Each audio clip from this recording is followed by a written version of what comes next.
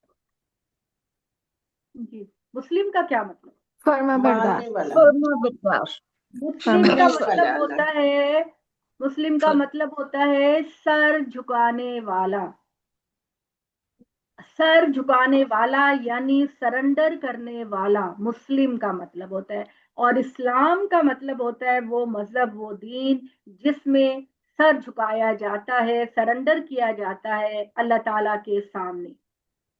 تو اللہ تعالیٰ نے یہ بات کہی, اور اس سے پہلے اور اس قرآن میں بھی تمہارا نام مسلم ہے اس لیے چن لیا کہ رسول تم پر اس دین کی گواہی دے اور دنیا کے سب لوگ تم پر اس کی گواہی دینے والے بنو. تو نماز کا اہتمام رکھو, زکوٰۃ ادا کرو اور اللہ کی رسی کو مضبوطی سے پکڑو. وہی تمہارا آقا ہے, سو بہت ہی بہترین آقا ہے, اور اللہ ہی کیا ہی خوبصورت تمہاری مدد کرنے والا ہے. جی, ہم نے جی سورہ حج مکمل کر لی ہے. اقول قولی ھذا واستغفر اللہ لی لکم ولسائر المسلمین.